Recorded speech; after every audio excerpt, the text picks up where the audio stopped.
I got a truck!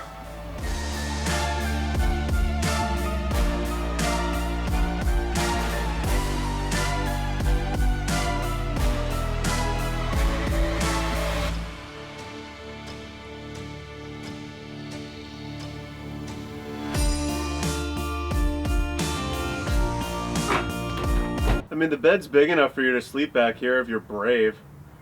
But I am not so brave. Alright, you might be wondering why I need this big ass pickup truck. Well, I needed one for my warehouse, and I needed my warehouse for my pickup truck. Wait a minute. No, but in all seriousness, I do have some legitimate problems that this truck can solve. Let me just show you.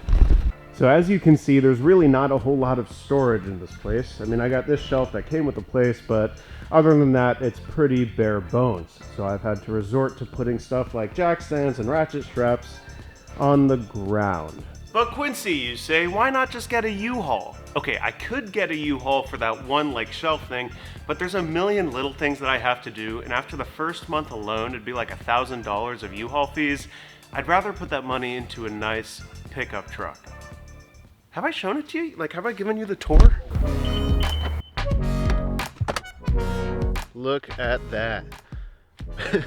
From the factory, you get 14 miles a gallon city and 17 highway. I'm definitely not beating that, but looky here, $34,000. That's a lot. Adjusting for inflation, that's this amount. That's right, so this was Toyota's very first luxury pickup truck. And after 20 years and 315,000 miles, it's mine. But as you can see, the interior is pretty nice. You've got leather seats, the weird fake wooden trim. This was actually the limited model, which meant that it was the top of the line. For those of you wondering what this very strange vanity plate means, it's not a vanity plate, it's just a very odd license plate. I'll take it. So these trucks have a super cool design where in order to have some cab space in the back, but not a lot, they use something called a suicide door. So in order to reach the back door, you have to open the front and then you can open the cab. So it gives you all this space, and I think that's pretty cool. Right now it just stores sparkling water, underwear, and jumper cables. That's all you need. But there's a reason why I got this truck with such high mileage. It's the frame. You see, in the Northeast, we have something called rust, or what a lot of car enthusiasts call cancer, because once you get a little bit and you don't treat it, it spreads.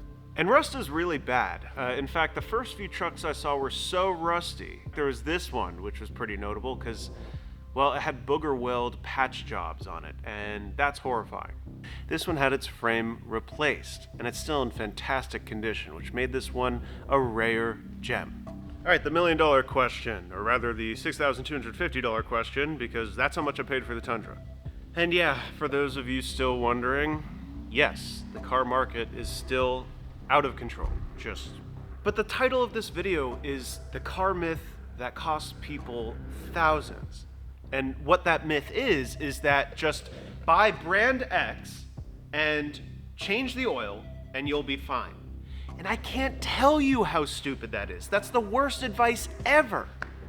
And what makes me so mad about that advice is that no matter the car, there are still countless items on any vehicle that need to be looked over with a fine-tooth comb.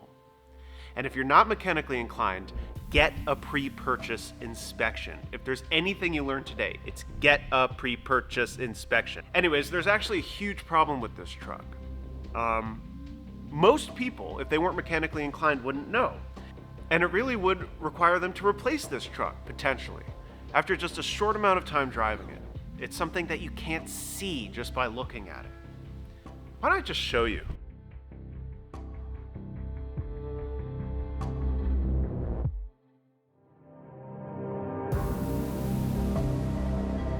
The astute among you may have noticed that the hood is open. And I'm not going to show you us driving it right now because, well, come here, let me show you something. And if you look closely, there you go. Well, those cracks, it's not supposed to look like that. This timing belt has been running on borrowed time for years and potentially hundreds of thousands of miles. So I figure before we drive this truck at all, we should replace it. What? This will destroy your engine. if you're not careful. You need to get this replaced. This timing belt should never have looked like that.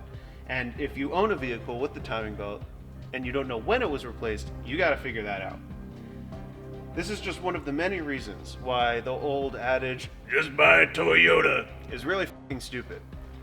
Because sure, it runs great, but this one particular aspect wasn't maintained. And if it breaks, you basically need a new truck. So we're gonna go ahead and fix that over the next few days. All right, let's get to it. Just gonna take it off. Fudge!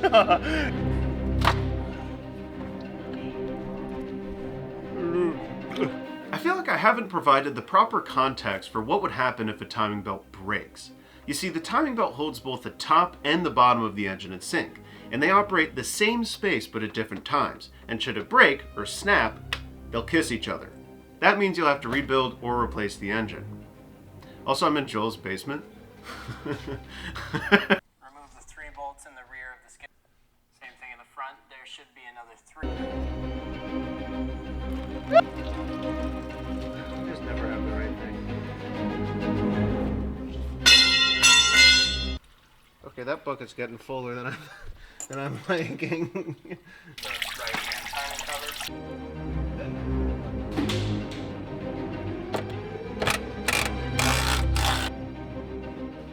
Ow.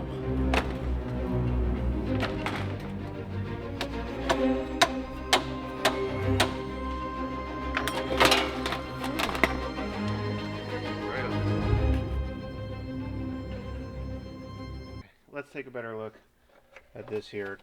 Oh, that is not supposed to be like that. Holy. Look. I just moved it and it made a noise. I've never heard a timing. Shh. Ready? Really? Oh. I feel better now. That was like some of the hard shit. Look at that beautiful laminar flow. Holy moly. Like, why would any manufacturer use a fucking screw deep into the engine bay where they know shit rusts? Well, good morning, or should I say good afternoon. I ended up getting that screw removed with a screw extraction kit.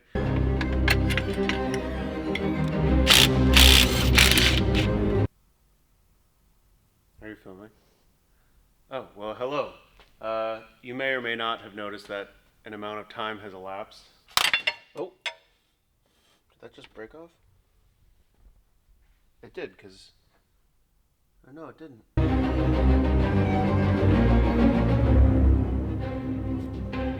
Alright. Let's get a closer look at this thing from here. Long overdue. That is not okay. Hello. It's a day later. A lot has been done. You want to come take a look? The new timing belt is installed, as is the new water pump. And I can spin it and show you that it is, in fact, aligned properly. I'm going to wrap up the job, and hopefully by tomorrow we can start the car up and see how many mistakes I made. Alright guys, I am ultra nervous to start the engine, but if I destroy the engine, you'll be the first to know.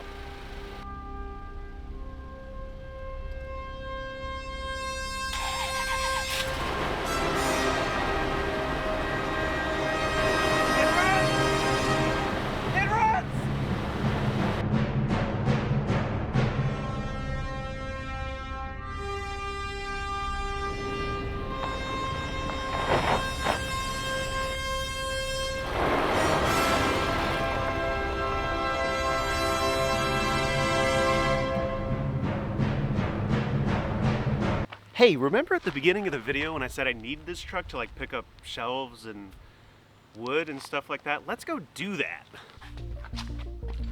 Nothing like a late night Home Depot run. All right, this wouldn't be the first time I've been kicked out of a Home Depot for bringing this very camera inside, so let's stay, yeah, I have, so let's stay discreet. Sneaky like.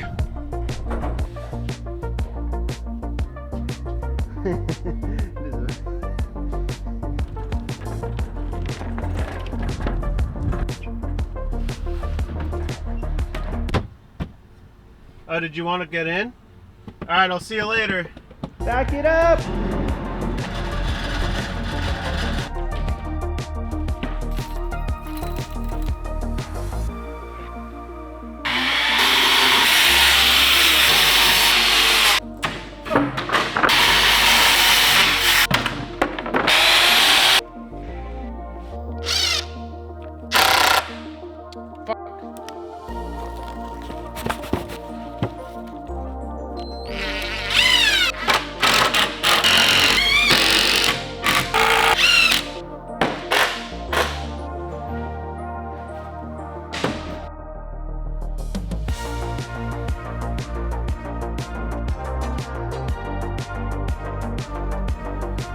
starting to feel like I didn't get that much organization done, but hey, do you want to give this video like a like or a subscribe or a comment or a share?